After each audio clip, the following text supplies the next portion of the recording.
Hello there, and welcome to another episode of the Toasted Tale podcast. My name is Jim, and today I want to talk about an article, which while reading it, felt as if I had pulled the pin on a grenade, rattled it inside my skull, and allowed it to explode. The article in question is off joycearthur.com, and it's titled, "The Only Moral Abortion is My Abortion."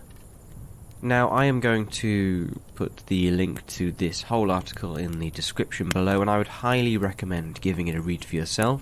It's well worth it. I know sometimes people can recommend additional reading, and it's like, sure, but this is really worth it. In this episode, I'm going to take excerpts from this article and do a little bit of a dissection on the contents.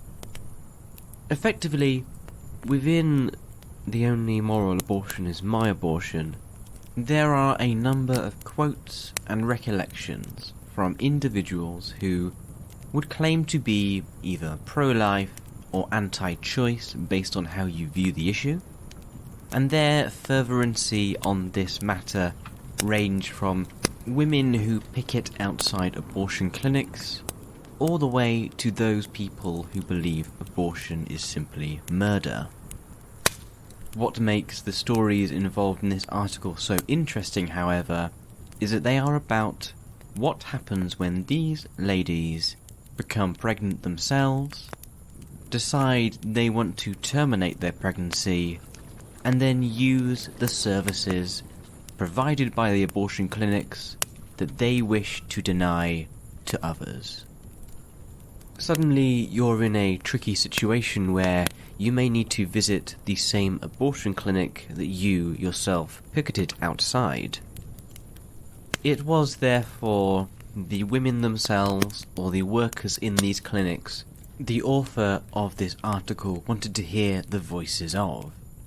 And in the spring of 2000, she collected the following recollections and experiences directly from abortion physicians and other clinic staff in North America, Europe, and Australia.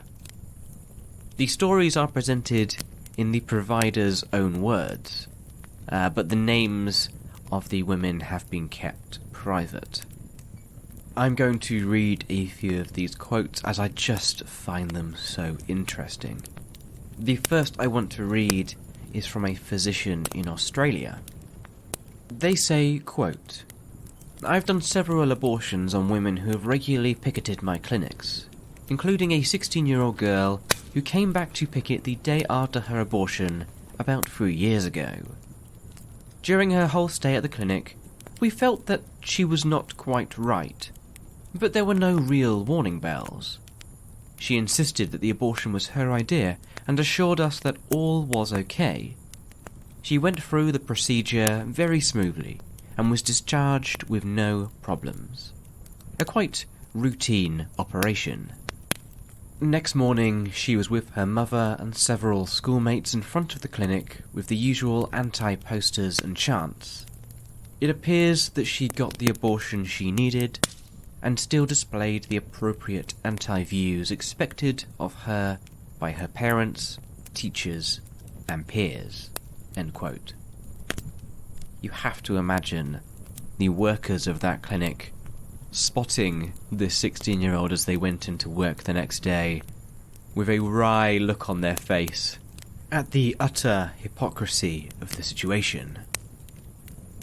The next quote I would like to read out is from a clinic escort in Massachusetts, US, and it goes, quote, "In 1990, in the Boston area, Operation Rescue and other groups were regularly blockading the clinics, and many of us went every Saturday morning for months to help women and staff get in.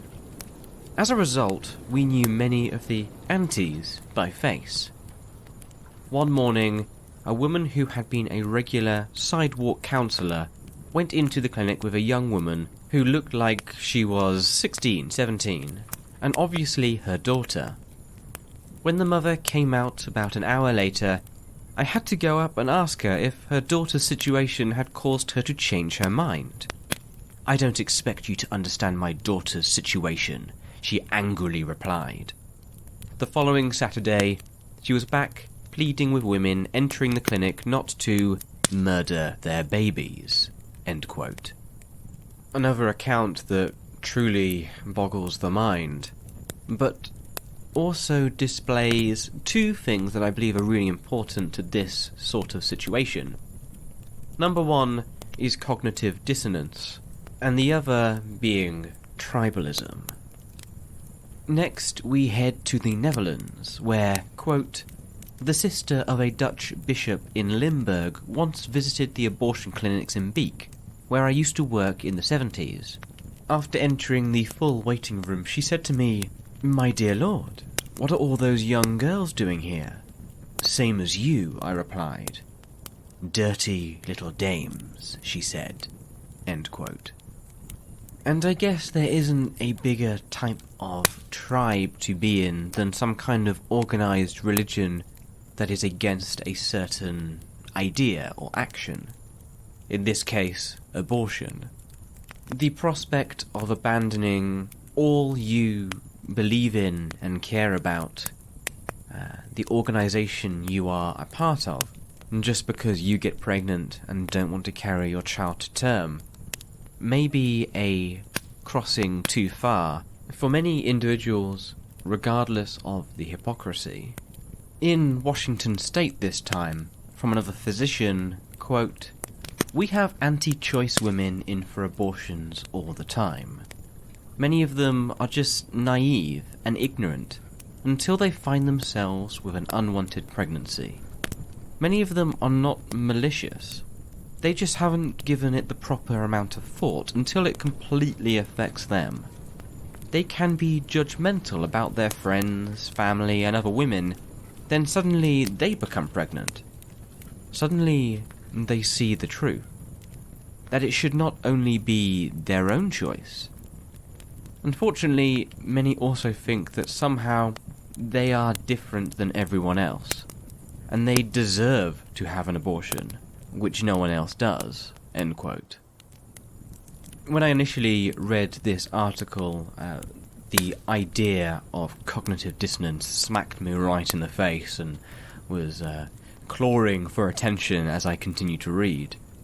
And it's one of my favourite things to talk about because it creates conflict in people's lives, deep in our souls. And this is because it is the mental discomfort that comes from holding two conflicting beliefs, values, or attitudes. And it's how we as individuals marry up these two opposing stances and make them work with our real-life decisions. As you may be able to instantly gather, those individuals who, on one side, are heavily against abortion, and then go ahead and get their own pregnancies terminated, we can only imagine the strong conflict in the minds of these people, especially if they have picketed abortion clinics or been very vocal about their opposition to the act.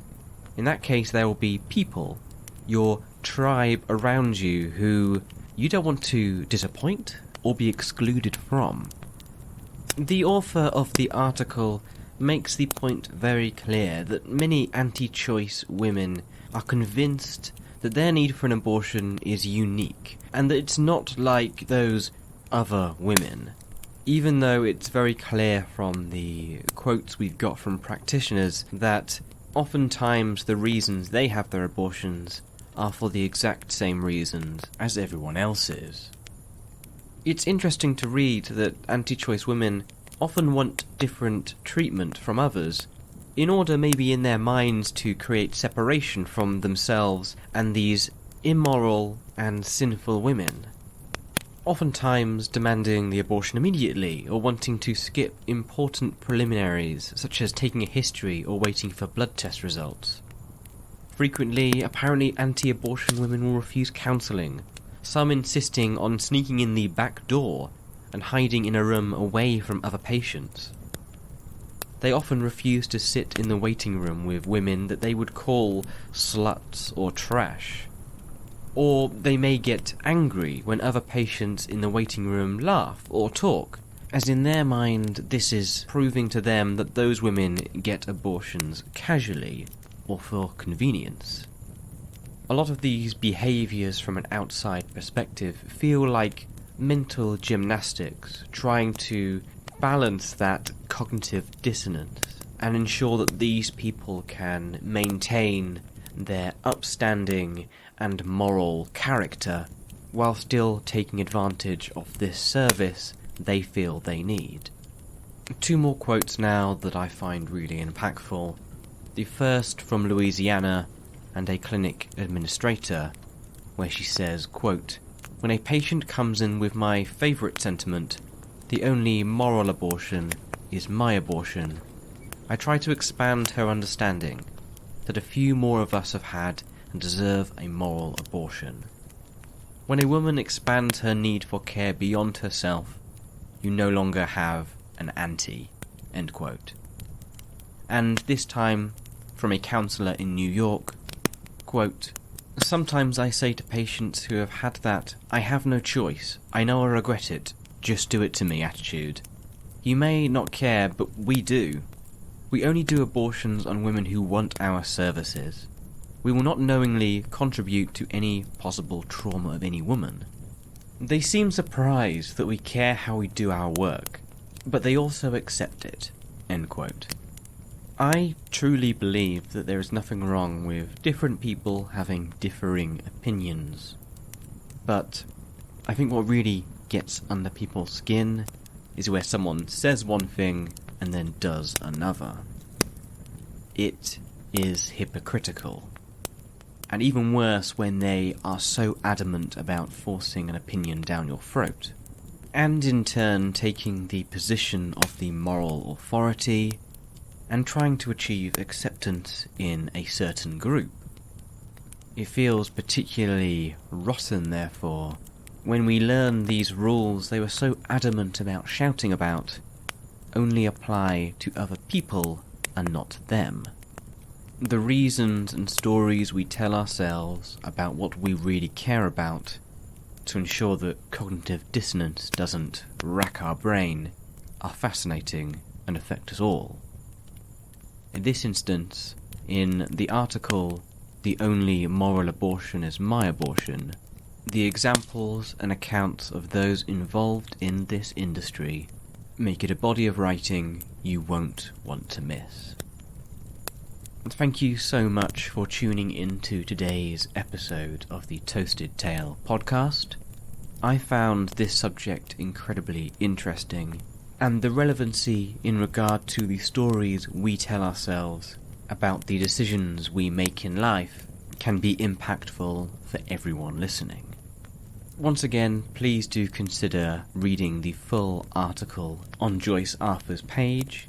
The link to the article will be in the description below. Please consider subscribing or following the Toasted Tale podcast to ensure you get all new episodes when they are released. It truly is the best way to support the channel. I truly hope that everything you attempt today and this week goes successfully. I will speak to you all again soon for another Toasted Tale by the fireside.